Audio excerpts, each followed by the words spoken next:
नमस्कार मित्रांनो, मला एका साध्या प्रश्नाचं उत्तर द्या. जेव्हा तुम्ही विमानाने प्रवास करता, तेव्हा विमान कंपनी सुरक्षा नियमांमध्ये काय सांगते? आणीबाणीच्या वेळी आधी स्वतःचा ऑक्सिजन मास्क लावा आणि नंतर इतरांना मदत करा. बरोबर? पण विचार करा, जर तिथे कोणी म्हटलं, की "अरे, हा तर आधी स्वतःचा विचार करतोय, हा किती स्वार्थी आहे," तर ते कसं वाटेल? हास्यास्पद ना? कारण जर तुमचा स्वतःचा श्वास गुदमरला, तर तुम्ही दुसऱ्याला कसं वाचवणार? आपल्या आयुष्याचंही असंच आहे. पण आपल्या समाजात लहानपणापासून एक गोष्ट मनावर बिंबवली जाते, नेहमी दुसऱ्यांचा विचार करा. स्वतःचा विचार करणं म्हणजे स्वार्थीपणा. पण आज मी तुम्हाला ठासून सांगायला आले, की स्वतःवर प्रेम करणं म्हणजे स्वार्थीपणा नाही. हा स्वार्थीपणा नसून एक गरज आहे. आजच्या व्हिडिओमध्ये आपण हेच सविस्तर समजून घेणार आहोत. सर्वात आधी आपण या दोन गोष्टींमधील फरक समजून घेऊया. कारण बऱ्याच लोकांना वाटतं, की स्वतःवर प्रेम करणं आणि स्वार्थी असणं एकच आहे. स्वार्थीपणा म्हणजे काय? स्वार्थी माणूस नेहमी फक्त माझाच विचार करतो. दुसऱ्याचं काहीही नुकसान झालं तरी चालेल, पण माझा फायदा झाला पाहिजे, ही वृत्ती म्हणजे स्वार्थीपणा.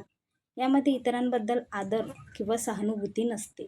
स्वतःवर प्रेम म्हणजे काय? स्वतःवर प्रेम करणं म्हणजे आधी माझा विचार.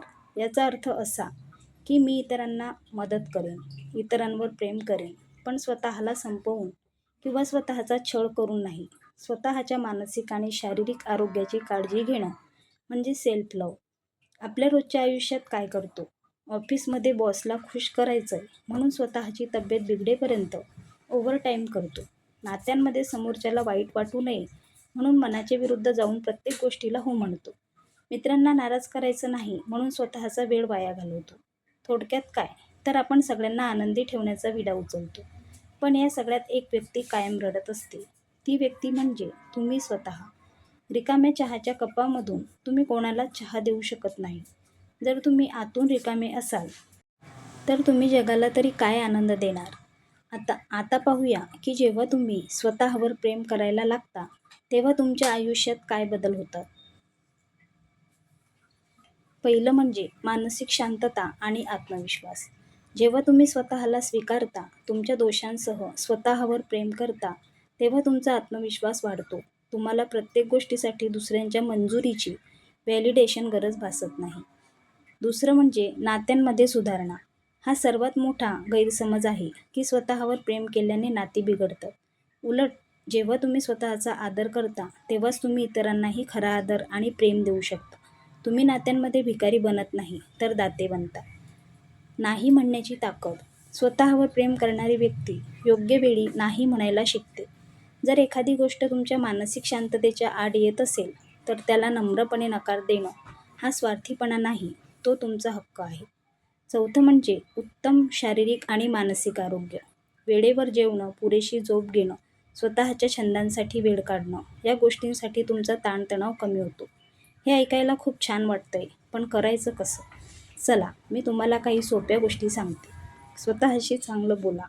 आपण जगाशी खूप गोड बोलतो, पण आरशात स्वतःला बघून मात्र टोमणे मारतो. मी किती काळा आहे, मी किती गोरी आहे, माझं वजन किती वाढलंय, मी किती अपयशी आहे, हे थांबवा. स्वतःचे मित्र बना, शत्रू नाही. सीमा निश्चित करा. लोकांना तुमच्या वेळेचा आणि भावनांचा गैरफायदा घेऊ देऊ नका. तुमच्या आयुष्यात कोणाला किती जागा द्यायची हे तुम्ही ठरवा. भूतकाळातील चुकांसाठी स्वतःला माफ करा. आपण माणूस आहोत, देव नाही. चुका सगळ्यांकडून होतात. भूतकाळातून शिका आणि स्वतःला माफ करून पुढे जा. स्वतःसाठी वेळ काढा. दिवसातून किमान 15 ते 30 मिनिटे अशी काढा, ज्यामध्ये तुम्ही फक्त तीच गोष्ट कराल जी तुम्हाला मनापासून आवडते. मग ते गाणी ऐकणं असो, पुस्तक वाचणं असो किंवा शांत बसणं असो. मित्रांनो, जाता जाता एकच गोष्ट लक्षात ठेवा. तुमची स्वतःसोबतची जी भागीदारी आहे, ती या आयुष्यातली सर्वात लांब चालणारी भागीदारी आहे. तुम्ही जन्माला आलात तेव्हाही एकटे होतात आणि जातानाही तुमचे विचार तुमच्यासोबत असणार आहेत. त्यामुळे स्वतःची काळजी घेणं, स्वतःचा आदर करणं आणि स्वतःच्या आनंदाला प्राधान्य देणं हा स्वार्थीपणा अजिबात नाही. हा तर जगण्याचा पाया आहे. जर तुम्ही स्वतःवर प्रेम करू शकला नाहीत, तर तुम्ही या जगातल्या कोणत्याही गोष्टीवर मनापासून प्रेम करू शकणार नाही. आजच आरशात पहा आणि स्वतःला सांगा, मी जसा आहे तसा सर्वोत्तम आहे आणि मी स्वतःवर मनापासून प्रेम करतो. तुम्हाला हा व्हिडिओ कसा वाटला? तुम्ही स्वतःसाठी वेळ काढता का? मला कमेंट करून नक्की सांगा. व्हिडिओ आवडला असेल तर लाईक करा, तुमच्या मित्रांसोबत शेअर करा आणि चॅनलला सबस्क्राईब करायला विसरू नका. पुन्हा भेटू अशाच एका नवीन आणि प्रेरणादायी विषयासोबत.